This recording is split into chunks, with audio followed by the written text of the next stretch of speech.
In Brazil, the lockdown is called Quarentena, which comes from the same Latin root as our word quarantine. And the Latin word that it comes from is the Latin word for 40. If you know Spanish or Portuguese, you know that the word for 40 is quarenta. The Youngs sent me a list the other day of all the times that 40 comes up in the Bible. And as I was looking at the list, it got me to thinking how each time people were being prepared for a new way of living. The flood lasted for 40 days, and Noah and his family had to get used to a completely different world when they came out of there, and a new way of living. Moses fled from Egypt for 40 years, during which time, unbeknown to him, God was preparing him to oppose injustice in Egypt and free the people from slavery, but also for life in the desert. The Midianites, who he spent his time in exile with, were very good at living in the desert. Moses later spent 40 days on Mount Sinai when he received the 10 Commandments, as he was prepared to lead the people into this new way of living according to God's rules that were showing them how best to live and how best to live as a people in relation to each other.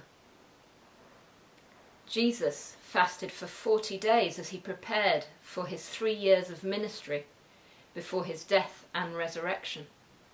He then came back to the disciples and his other followers over a period of 40 days as they were prepared to receive the Holy Spirit and become the people who would spread the good news, which brought with it new ways of seeing their world and a whole new way of doing life. And now here we are, in our quarentena. Our world is visibly changing. We're being told daily that it will be a long time till it returns to the old normal, if it ever does at all. I'm not sure that we really do want to go back to the old normal. This time has helped the world to see all that we were slaves to beforehand, that was damaging, but that this time, this quarentena, has freed us from. But as with the Israelites, who spent 40 years in the desert before getting into the promised land, it takes preparation to be able to live as free people. And often the ex-slaves, as with the Israelites, want to go back to the old ways of doing things, either because they become bored with the new way, disillusioned, or take the new gifts of their freedom for granted, or forget what slavery was like altogether. And on top of the wavering of the people themselves, you have the pharaohs, the powers that be, that will do anything in their power to go back to the old normal that benefits them at the expense of billions of other people. In one of my other devotionals, I spoke about Sabbath and the opportunity to rethink how we do life coming out of lockdown. And I think busyness is a real false god in our society. It says, I need to be busy regardless of the cost to those around us, or the cost to myself, or the cost to my relationship with God, because ultimately everything depends on me. I can't trust God, not even for one day a week. But there are many other areas where our society has been shown up during this time. And with society, Christians have been shown up. We've been shown up for living by the world's standards rather than by the standards God gives us in the Bible, which are for our own good and for the building of his kingdom of justice. Just think on a few different things to do with our society and the way that we were living. Think of all the low-paid jobs with no sick pay or other benefits, who we have now realised are essential to life in our communities. Think of how vulnerable we've allowed our elderly to become, which has now been shown up by the way this crisis has played out in care homes. Think of how our air quality here in Sutton has gone from levels above the EU limits of pollution to well below those levels within the time that we've been in lockdown, and all the respiratory conditions that are affected by that.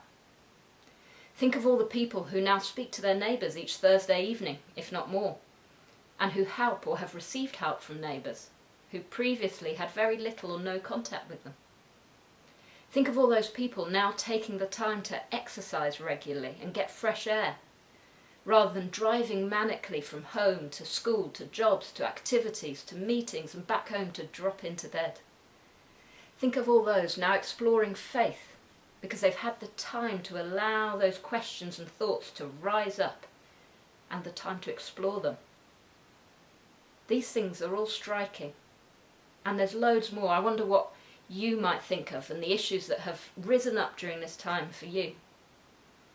But if we don't use this quarentena to prepare for a new way of living, to start putting new habits in place, to intentionally think about what changes we will make to develop lasting new ways of living, then we'll lose all this. COVID-19 will just be remembered as a time of loss, tragedy, illness, and it will be remembered for this. But could it also be remembered as a time when we were prepared for a new way of living? When we were freed from oppressive habits? And when we as Christians took the opportunity to lead the way in showing people how we've chosen to live in a new and alternative way, that we've learnt from the values that we see God teaching us throughout the Bible. Let's spend time looking at what that might be. Let's spend time thinking about what that might be. Looking at the Bible, looking at the old way of doing things, and look at what's been shown up during this time.